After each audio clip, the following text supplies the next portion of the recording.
Ever feel like some conversations are just like walking through a minefield, just waiting to explode? I know what you mean. Like trying to talk politics at a family dinner, right? Yeah. Or maybe pitching a new project at work, and you just know it's going to be a tough sell. We've all been there. Yeah. So that's kind of what we're digging into today, conversational leadership. It's about changing that whole someone wins, someone loses thing, you know? Exactly. It's more about... Finding some common ground. Yeah, exactly. And the guy who's really leading the charge here, our guide for this deep dive, is David Gratien. Okay. Familiar with his work. Yeah. Well, he actually wrote this, he calls it a book. A book. Yeah.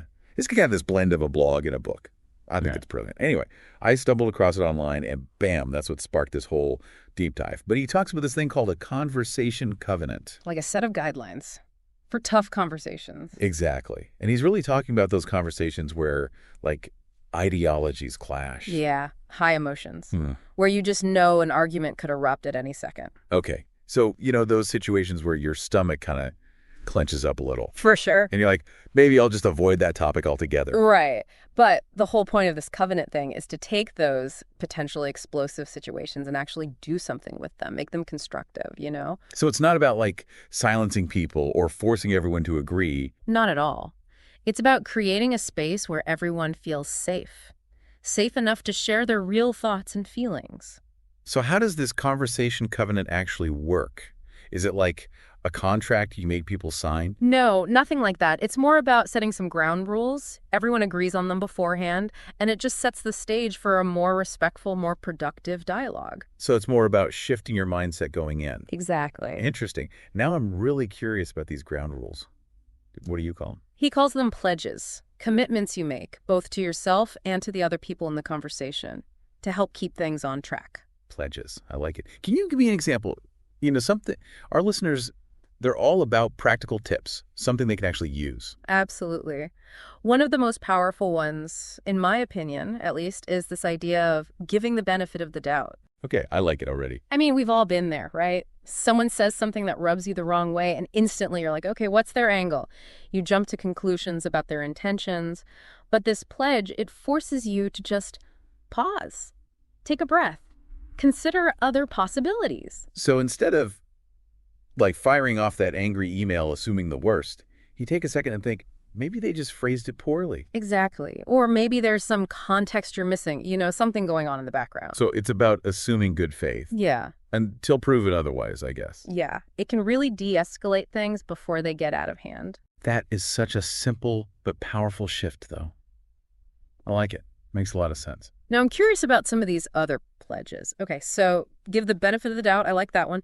What about when you do actually disagree with someone? How does that work with this whole covenant thing? That's where another pledge comes in. This one's about disagreeing constructively. Super important, especially for those really emotionally charged conversations, Right, because things can get heated fast. Exactly. And this pledge, it's about kind of shifting your focus.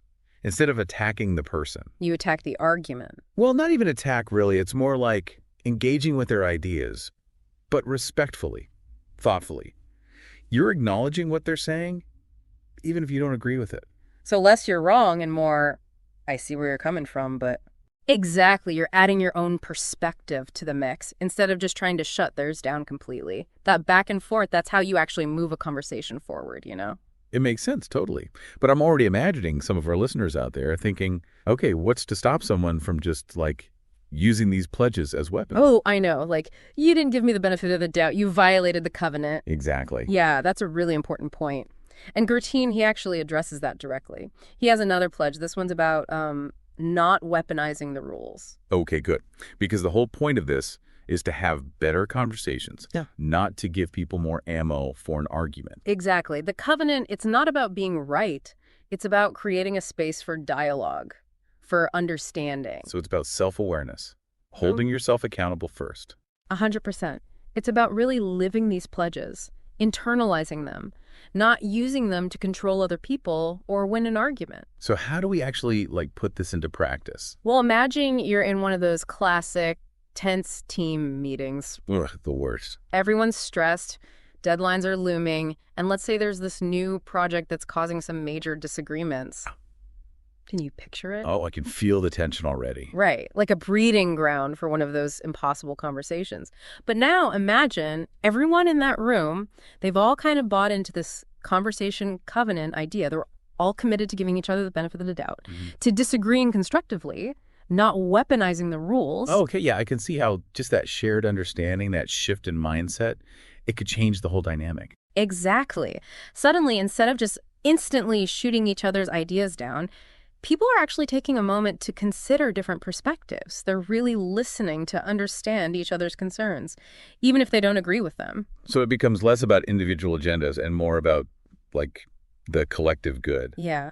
The focus shifts to finding solutions together, not just, trying to win an argument or be right, because everyone's on the same team, even if they don't agree on everything. That's huge. Yeah. I imagine that alone could have a big impact, not just on, like, productivity, but even just team morale, Absolutely. When people feel safe and respected, they're more likely to share their ideas, to be open to new possibilities. And that's how you get the best work out of people. It's not about avoiding conflict altogether. It's about changing how we approach it.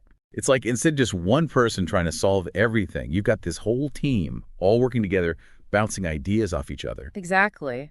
And this covenant, it's like a tool that helps unlock that potential, that collective intelligence, because it creates the space where everyone feels safe sharing their ideas, even if they're different, even if they go against the grain. So for our listener out there who's thinking, okay, this is great and all, but how do I actually use this? What advice would you give them? Where do they start? Well, I'd say start by thinking about those conversations that always seem to trip you up. Those recurring arguments or those topics that just always lead to a dead end. Like pinpoint those landmines we talked about earlier. Yeah, exactly. Yeah. Figure out where you could use a little more, structure maybe, intentionality. So you go into the conversation already having a plan. In a way, yeah. You've got these tools at your disposal, these pledges, not to shut the other person down, but to actually open things up. Okay, so like the next time I'm in that team meeting and someone says something I disagree with, instead of just getting defensive, I take a second, I breathe, and I think, okay, how can I disagree constructively here? Yes, exactly. It's about shifting your mindset from, I need to win this argument, to how can we work together to find a solution? Yeah. And the best part is, these principles, they're not set in stone. You can adapt them to fit your own style, your own personality, the specific relationships you're dealing with. So it's not like a rigid script you have to follow. No, not at all. It's more about really understanding the spirit of these pledges and then making them your own. So even if you don't formally adopt this whole conversation covenant thing, just being aware of these principles, it can make a difference. 100%. It's like you're adding this extra layer of awareness to your conversations, this pause button that lets you respond thoughtfully instead of just reacting. Instead of just going on autopilot. Exactly. Well, I like it. It's definitely given me a lot to think about. Me too. It's really powerful stuff. So as we wrap up our deep dive here, I want to leave our listener with one final thought. What if, instead of dreading those difficult conversations, we actually started looking at them as opportunities? Opportunities for what? Opportunities to learn, to grow, to connect with people on a deeper level. Now, those are some conversations I'd want to have. Right. That's all the time we have for today's deep dive. But keep those conversations going, folks. And keep them respectful. Keep them regal. We'll see you next time.